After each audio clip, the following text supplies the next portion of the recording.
Picture this. Somewhere in the highlands of Ethiopia, locked inside a monastery older than most European cathedrals, sits a book. Not just any book, a complete Bible with 88 books, not 66. And inside those extra pages, stories about Jesus that the Western world chose to forget. What happened to Jesus between ages 12 and 30? The Bible goes silent for 18 years. But what if those years were never actually lost? What if they've been hiding in plain sight, preserved by one of the oldest Christian civilizations on Earth? A civilization that was never colonized, never censored, never forced to edit its sacred texts. Today, we're going into the mountains of Ethiopia to uncover what they've been protecting for over 1,600 years. If you're ready to question everything you thought you knew about biblical history, hit that subscribe button now. This journey is just beginning. Let's start with what we know. The Gospel of Luke gives us one scene: 12-year-old Jesus in the Jerusalem temple, astounding religious scholars with his wisdom during Passover. His parents find him after 3 days of searching, and he tells them, "I must be about my Father's business." Then, nothing. Silence. For nearly 2 decades. No stories of his teenage years. No mention of his 20s. No account of how a carpenter's son became the most influential spiritual teacher in human history. At age 30, he suddenly reappears at the Jordan River, ready to begin his ministry, fully formed, divinely conscious, and prepared for his mission. But how? What happened in those 18 years? This gap isn't minor, it's massive. We're missing the formative years when a human being develops their worldview, their skills, their identity. For someone as significant as Jesus, this absence has haunted theologians, historians, and believers for 2,000 years. Western Christianity offers no answers. The canonical Gospels simply skip over this period, as if Jesus existed in some kind of spiritual suspended animation until his baptism. But there's one place that never stopped telling the story. Ethiopia isn't just another African nation with Christian history. It's the only African nation that successfully resisted European colonization. While the rest of the continent was carved up, censored, and Christianized by European powers, Ethiopia remained sovereign and independent. This matters more than you might think. Drop a comment below if you've ever wondered how colonization changed religious texts around the world. The answer might shock you. When European colonizers brought Christianity to Africa, Asia, and the Americas, they didn't just bring faith, they brought their version of it, their edited Bible, their approved doctrines, their politically convenient interpretations. Texts that didn't fit the Roman Catholic or Protestant narrative? Removed. Stories that seemed too mystical, too controversial, or too empowering? Edited out. Entire books? Banned as apocryphal. But Ethiopia's Christian tradition developed independently, starting in the 4th century AD, before Christianity became the official religion of the Roman Empire. Their scriptures weren't filtered through European councils or edited by King James's scholars in 1611. They were preserved in their original, unaltered form. The Ethiopian Orthodox Tewahedo Church still uses a Bible with 88 books, written in Ge'ez, an ancient Semitic language older than Latin. Compare that to the King James Bible's 66 books, and you realize 22 entire books of Scripture exist in Ethiopia that most Christians have never even heard of. These aren't random additions, they're texts that early Christians read and revered, books like Enoch, which church fathers like Tertullian quoted extensively. The Western Church later deemed them non-canonical and removed them, but in Ethiopia, they remained sacred, studied, and preserved in monasteries for over a millennium. In 2010, scholars discovered an illustrated Ge'ez gospel in a remote Ethiopian monastery perched high on a mountain, untouched by modern civilization.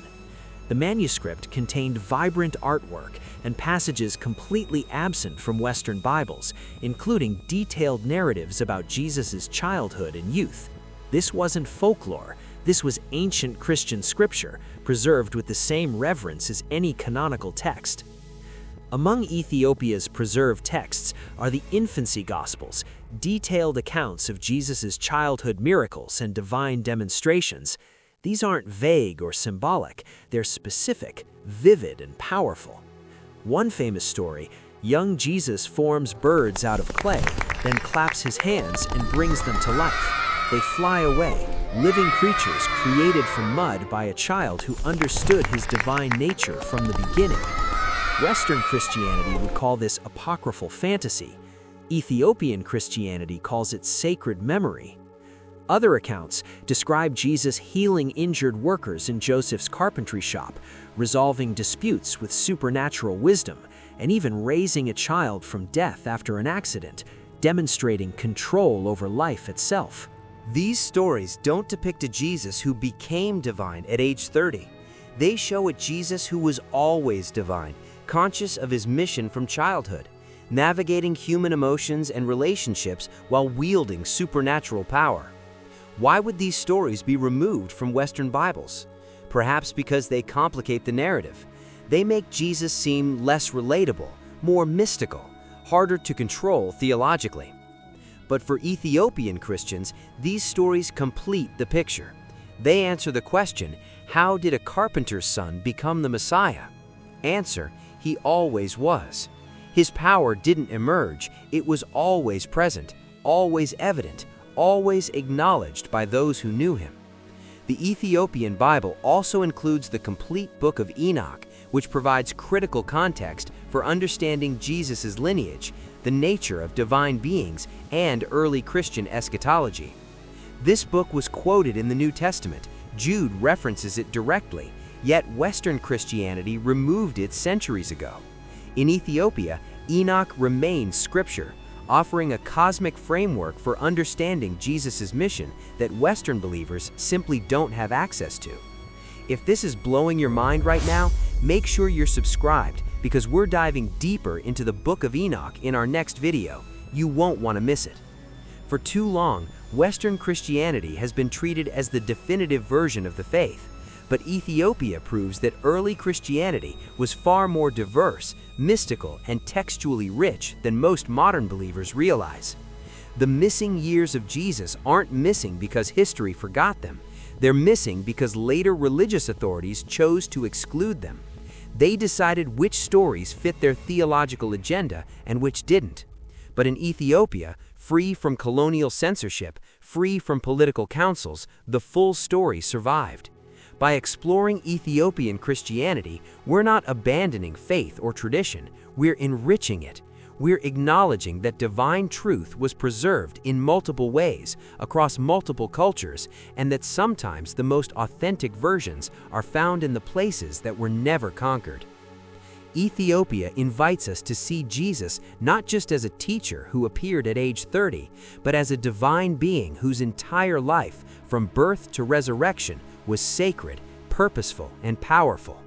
This isn't just about Jesus' childhood, it's about recognizing that Africa has been a guardian of Christian tradition since the very beginning. Ethiopia wasn't Christianized by Europeans.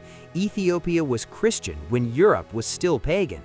Their texts aren't corruptions of the real Bible. They may be closer to the original Christian understanding than most of us grew up reading. The silent years of Jesus don't have to remain silent. The story has been there all along, protected in the highlands of Ethiopia, written in ancient Ge'ez, preserved by monks in mountain monasteries, waiting for the world to listen. So here's my question for you. What else have we been told is lost that's actually just been hidden from mainstream view? What other ancient wisdom is waiting to be rediscovered? If this story opened your eyes to a different side of Christian history, do 3 things right now. Subscribe to this channel so you don't miss our deep dive into the Book of Enoch and other excluded scriptures. Share this video with someone who loves biblical history or needs to hear this perspective. Comment below, What surprised you most about Ethiopia's biblical tradition? The truth has always been there. We just had to know where to look. Thank you for joining this journey into the hidden years of Jesus. The story continues, and so does our exploration. I'll see you in the next one.